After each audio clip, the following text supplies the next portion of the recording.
Então, pessoal, a pedido de alguns amigos que têm interesse em se aventurar no mundo da escrita, me pediram para contar qual foi o meu processo de escrever o meu livro. Eu não sou nenhuma escritora, muito menos uma best-seller, então acho que é por isso que talvez o meu depoimento seja válido para a maioria de vocês, que também são cidadãos comuns, que acertam e erram o tempo todo. Nunca fui uma ótima aluna de português, não sou uma leitora voraz, leio, mas não sou essa CDF voraz, que entendo tudo e sempre quis. Tem um texto que eu acho razoavelmente prático e dizem os que me leem, que eu tenho, que leem e que veem vídeos meus em si, que eu tenho natamente um ponto de humor e sou uma ótima imitadora. Desde o colégio eu imitava todo mundo com muita facilidade.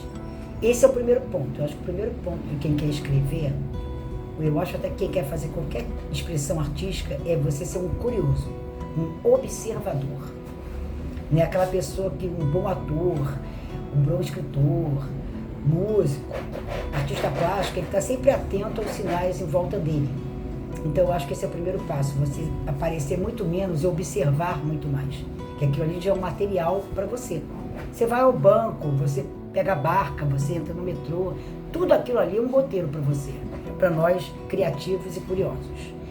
E foi bem interessante, porque apesar de ter uma formação de jornalista, eu sempre fui uma aluna desatenta. Acho até que com algum nível de grau de TDAH, porque tem dois tipos, né, diz o psiquiatra, que tem aquele que é hiperativo. Eu sempre fui ativa, mas não no nível de hiperatividade, mas sempre fui muito desatenta. E chamava muita atenção, porque na verdade eu sou extremamente tímida. Então, eu acho que o tímido tem isso também. Muitos deles tomam pro humor, porque você é tão tímido que você, na hora que tem que estar num palco, como eu já cantei algumas vezes, na hora que você tem que apresentar uma peça de teatro, como eu fiz no curso da Cal, tive a sorte de estudar com Sérgio Brito, grandes nomes do teatro brasileiro, balé, que eu fiz a vida inteira também, aula de canto, enfim, era uma forma de eu destravar, de eu esconder minha timidez. Então, quando você entra em cena, ao contrário, você vai, brilha, brinca, faz, acontece e quer ir embora dali logo. Eu sempre fui assim, chegava na festinha do colégio, eu era que contava piada, fazia gracinha, tchau, me mandava. Então, primeiro passo, ser uma observadora. Segundo passo, eu acho que é a jornada do herói, que o teatro usa muito e a psicanálise também. O que é isso? Em resumo, seria você ter uma missão quase que impossível. Sabe aquela coisa do Rei Arthur, que ele tem que pegar a espada, ele tem que tirar a espada? Hoje, qualquer bom filme, né, que você tem que enfrentar leões, enfrentar problemas gravíssimos para chegar ao seu fim de justiça. Então, eu acho assim, para escrever, você tem que ter... Claro que eu estou exagerando, mas você tem que ter essa coisa assim de eu vou fazer, haja o que houver. Esse é o segundo ponto. Terceiro ponto, eu diria que é você pensar, afinal de contas, eu tenho uma história interessante para contar. Eu acho que todos nós, sem exceção, todos nós temos uma história interessante para contar, seja quem for. Agora, a forma de se contar que são elas. Então, é outro passo que eu assim, analisei, né? Quem sou eu para dar dica? Mas eu só estou contando meu relato humildemente. Era que história eu tenho para contar. E mais do que isso, eu estou escrevendo esse livro, no meu caso, escrevi a memória do meu pai e da minha mãe. Para minha família, é uma coisa. Então, você pode mandar ver, né? Dizer que você é incrível, maravilhosa. Agora, quando você está pensando, o que interessa para o cara que eu moro no Rio Sul, o cara que está em Portugal, o cara que mora nos Estados Unidos, o cara que é rico, pobre, classe média, que tem uma cultura diferente com a minha, qual é o interesse que ele tem de ler esse livro? No meu caso, eu mesclei muito a história da minha mãe, que tem, apesar de não ser ninguém famosa, mas ela passa pela Segunda Guerra Mundial, ela tem 92 anos, ela conta a história da imigração dos pais dela e dos avós, todos portugueses, o que foi o processo de imigração de um cidadão comum. Então, também é interessante você contar uma história o que os historiadores chamam, esqueci agora, não é na primeira pessoa, não, tem um outro termo, como se fosse assim, alguém contando o que viveu. Isso vale muito mais do que eu contar a história de uma outra pessoa. E sim está contando, no caso, entrevistando minha mãe, e ela contando o que ela viveu. Outros, se eu fosse contar da minha tia, seria vivendo a mesma cena, uma outra história. Isso é o legal também, de você escrever a memória. Porque cada um conta a sua versão e a gente vai juntando esse mosaico, né? Até se formar uma história em si. Talvez, até porque ninguém tem a razão, nem Cristo, ninguém pode dizer verossimilmente 100% daquela realidade, né? São histórias que a gente vai montando e deixando para as futuras gerações. Quarto lugar é a meta. Você vai primeiro ficar em confuso, aí você vai começar a escrever. Eu escrevi uma coisa que comecei com papai e mamãe. No meio já tinha tanta coisa de política, meu pai com o JK, meu pai na política do antigo estado do Rio, meu pai na inauguração de Brasília, foi caçado político, o que foi a ditadura? Que eu já fui saindo de papai e mamãe para os personagens históricos, né? Que não deixam de ser. Nem que seja o prefeito do interior, nem que seja o vereador, todo mundo é um personagem histórico.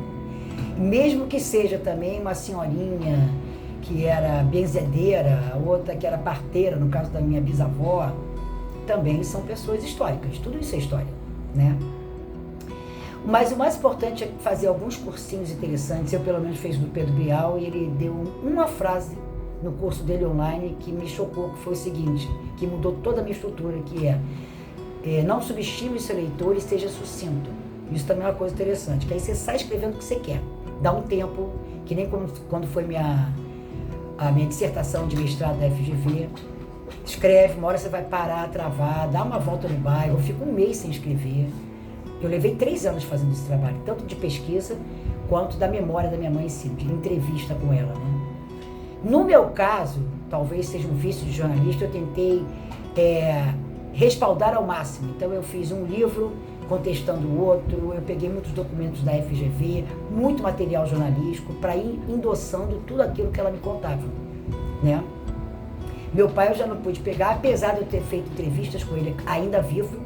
Ele morreu em 2005, mas infelizmente eu perdi todo o material dele. Então eu me baseei tanto no meu avô, dos meus avós, quanto do meu pai, muito em jornais de época, mas fui embasando tudo, fazendo referencial bibliográfico tudo. Eu acho que você dá muito mais peso à sua obra. E não seja generalista. Tinham vários artistas, os personagens, aí entra o lado jornalista e mestranda também. Quem são os personagens? Quem são os artistas? Nomeie ao máximo, para dar mais gabarito e veracidade à sua história. Isso foi esse caso de escrever uma memória. Ficção já é outra história. Isso aqui eu estou falando de memória, tá? Autobiografia. Ou quando você for fazer uma biografia de alguém. E depois escolher a editora. Aí também entra um drama. Tem 2 tipos, né? Ou você vai bater na porta das editoras, que é o tradicional. E quem sabe algum dia elas vão ler a sua história. E quem sabe algum dia elas vão te contratar. E aí, pelo que eu sei, alguém que seja de editora aqui, eu trabalhei há anos atrás na Roca, era assim, não sei se mudou. Ela vai te pagar uma luva, pagar uma verba para você poder se dedicar àquilo. Assim como quem é bolsista de mestrado e doutorado, você ganha uma bolsa, como se fosse assim. Depois, quando entra já na parte de venda, aí você vai ter uma porcentagem mínima em cima daquele livro, esse que é o drama, e a editora vai ganhar muito mais, e pior, a livraria mais ainda. Então, é aquele velho drama, tanto da música quanto da escrita, que a obra é tua, o esforço é seu, o trabalho é teu, mas o comercial não te dá nada. Mas você tem a garantia de estar numa grande editora que vai fazer uma super divulgação, porque interessa a ela, e ela vai fazer a parte que você não sabe, que é de venda, né? Eu optei em achar essas que te cobram, e eu gastei uma fortuna. Mas era assim, como era um ideal para deixar uma memória para meus sobrinhos, e minha mãe queria tanto, eu topei essa parada. Acontece o quê? Você tem que ficar atento no contrato, porque toda hora você vai mudar o texto, isso é natural. E muitas vezes, você paga pela revisão de texto e vinha muita coisa errada. Teve uma hora que foi assim, o que é trabalhismo? O revisor da editora perguntou, eu falei, gente, revisão de texto não é só questão ortográfica, ou seja, onde está o ponto, onde está vírgula. Não é só questão de estilo de texto, né? Que tem uns que saem cortando o teu texto e muita gente não admite. Eu estava vendo outro dia uma entrevista da Monja Cohen que ela falou que ela não admite, pode ser alguma, mudar uma vírgula dela, que é o pensamento a estrutura de pensamento dela. Tá? Tem gente que não se importa, paga um ghostwriting, nada demais. Ghostwriting é alguém que vai escrever para você. Você vai mandar um texto da sua forma para ele, ele vai decupar e editar. E vai mexer no seu texto. Mas mais do que isso, eu acho que você tem que ter alguém que entenda do assunto que você está falando. No meu caso, está falando do trabalhismo, da fundação do Partido Trabalhista Brasileiro. A partir de 45, foi a fundação mesmo. Até 79, na reabertura política, quando meu pai tentou refazer a legenda. Então, mais do que ser um revisor ortográfico, eu acho que tem que ter alguém que entenda. Sofrer, porque eles mandaram tudo errado. E eu fui mexendo no texto. E chegou uma hora que eles me cobravam. Eu paguei 3 vezes pelo mesmo serviço. Porque eles falavam assim, você já tinha tantas laudas para poder mexer dentro do contrato, você mexeu muito mais, então vamos cobrar mais. E eu questionava, mas eu mexi muito mais, porque muitas vezes veio errado de vocês também. Não interessa. Os caras são comerciantes, mas também relaxam. Sabe por quê? Toda vez que você está fazendo uma coisa sua, óbvio que tem muita emoção sua envolvida. Tente tirar o emocional para o profissional, para alguém cinzente. Fica emocional só quando escreve. Quando você está lidando com a editora, seja profissional, seja comercial, porque é assim que eles vão te ver. Sem sofrência, sem Marília Mendonça, tá? É uma coisa muito de maturidade também, você vai aprendendo a lidar com isso. Aí, fotos eram todas minhas também, vinha toda a legenda errada. Isso, olha, tinha dias que eu chorava. Eu devo ter revisado isso tudo, sem exagero, umas 20 vezes, mas tenha paciência e tolerância. Deixe sair do jeito que você quer. Essa é uma dica que eu vou te dar, que eu aprendi do meu professor Eduardo Neiva, que foi meu professor do primeiro ano de PUC, que eu fiz jornalismo na PUC Rio. E ele falou, olha, nunca faça nada pela metade. Todos nós tendemos, gente, desculpa meu cachorro aqui, que é um pouco criança, mas todos nós tendemos a terceirizar, né, por uma questão de fuga. Primeiro, por não entender, talvez você não entende algum processo ali, que é melhor você terceirizar. Por exemplo, eu não entendo nada de diagramação, nada de design, eu adoraria fazer animação, aprender a fazer, né, tudo que um design faz, mas eu não tenho a menor competência. Então, terceiriza. Paga para alguém fazer isso para você, alguém que você goste, que você tenha empatia. Em criação também, aliás, eu acho que não é só em criação, não. Hoje em dia, as empresas estão sacando isso cada vez mais, o quão importante é ter uma equipe empática. E equipe mesmo, time. Então, monte seu time. Não foi o caso da editora, mas também eu vou falar o lado bom dela, tá? Além de ter que pagar 10 vezes pelo trabalho que eu já tinha pago, ok. E, de fato, metade eu tive que refazer por erro deles. Outra metade eu tive que fazer porque eu fui mudando o texto. É natural isso também. Eu também entendo que eles têm que ter um limite, porque o cara que está criando, se deixar, ele vai escrever eternamente. E é até legal também você ter uma editora que te dá um prazo, que aí você é obrigado a fazer. No meu caso, eu sou assim. Sou aquela que faz na última hora. Fotos também, já falei, legendas. E aí, a capa fui eu que escolhi, mas eles mandaram bonitinho. E o lado bom, o material gráfico foi muito bom. A editora Viseu veio um livro com uma gráfica, né, uma impressão muito bem feita, com letras grandes. Como eu estava falando também, muito pra gente de terceira idade, eu adorei. Eu fiz até a trilha sonora do livro no Spotify.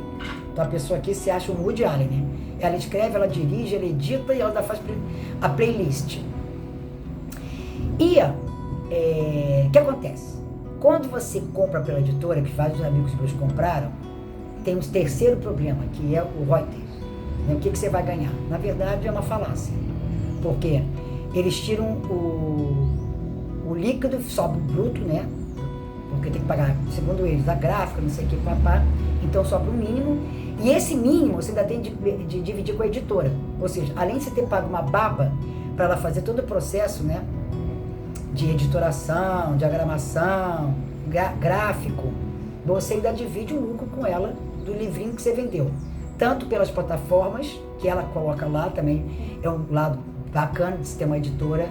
Ela vai botar em todos os canais de divulgação. No caso da minha, ela não botou em livraria, porque ela disse que não faturaria nada e que não daria concessão, né? Quando você empresta o livro, o que vendeu volta para si. Não aceitou. Então, ela própria me recomendou eu comprar o meu próprio livro. Parece uma loucura, né? Você faz o trabalho e compra. Eu comprei a preço de custo e revendi pelo valor que a Amazon e que a própria editora estavam vendendo. Eu acho mais lucro. Faz isso. Já que você está fazendo, compra tantos e faz sua noite de autógrafo, vende para os amigos, porque você fatura muito mais do que você ficar na vã filosofia, na inocência de achar que tanto a editora quanto a livraria vão te dar, só te dá prestígio. Botar na livraria te dá um prestígio. Claro que dá. Só que esse é um problema também que a gente pode discutir do mercado editorial, porque as livrarias vão fechando, o que também é ruim, porque tem todo o romantismo de você ir a uma livraria, manusear os livros, tomar um cafezinho.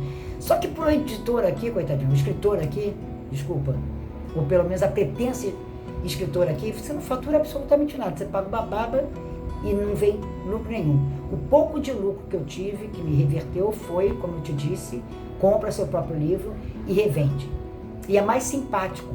Vou te dizer por quê. Porque as pessoas todas preferiram comprar comigo, porque você recebe o autógrafo. Aí, agora eu vou falar da divulgação, tá? Que é exatamente essa parte que eu quero chegar. Eu fiz o caminho das pedras. Eu fui pessoalmente a todos os locais aonde o livro transita. Então, eu fui na PUC, porque a minha mãe estudou na PUC, se formou em 54. Todos meus irmãos estudaram na PUC, meus primos, meus sobrinhos e eu.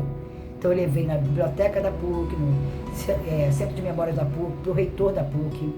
E quando é você o autor que leva, não querendo me comparar, tá, gente? Pelo amor de Deus, mas a Oprah, que é a super jornalista americana, que eu acho de um carisma, não por acaso ela a mais bem paga nos Estados Unidos, ela fez exatamente isso. Ela pegou o livro dela, botou na mochilinha que nem eu fiz e ela ia dando para as pessoas na rua. Ela podia dar porque ela é uma milionária, zilhardária. Eu não. Mas eu, pelo menos no meu estilo, quanto mais humilde e quanto mais personificado for, você fazer um autógrafo, olhando nos olhos para cada um, agradecendo a cada um, eu acho que para mim surtiu um efeito incrível. Então eu botei na PUC, eu botei na UF, na FGV. Por surpresa minha, o Real Gabinete Português quis, porque é a história de meus avós portugueses. Eu botei Biblioteca Nacional, tudo isso eu levei pessoalmente. Assembleia Legislativa, onde meu pai foi presidente 2 vezes, aqui do estado do Rio. Só que era aqui em Niterói, então eu levei também na Câmara de Vereadores de Niterói, porque era a sede da antiga Assembleia. Levei nas bibliotecas parques, porque eu trabalhei lá. Levei para o prefeito, para a secretária, tudo isso eu fui pessoalmente. Para os colégios, onde minha mãe estudou, Nossa Senhora das Mercês, Abel, onde eu estudei. Para os amigos intelectuais. Então, assim, tem gente que não, prefere fazer uma noite de autógrafo bombada, chamar gente famosa. Eu não tenho absolutamente nada contra, eu acho que cada um tem seu estilo. Eu sou mais, como eu disse, tímida, então eu prefiro fazer uma coisa mais personalizada e mandei para as pessoas que me interessavam, jornalistas e historiadores que eu acho interessantes, que eu admiro, tá? Mas isso é pelo lado divulgadora, jornalista, não quer dizer que você tenha que fazer a mesma coisa. De repente você faz na tua cidade, na tua faculdade, ou faz, sei lá, uma festa. Eu adoraria, por exemplo, na cidade do meu pai, que é do interior, ainda vou lá, estou pensando em fazer uma festinha, quermesse mesmo, no tempo de festa junina, na pracinha e no coreto da cidade. Também eu acho assim, você tem que ser um diferencial, tá?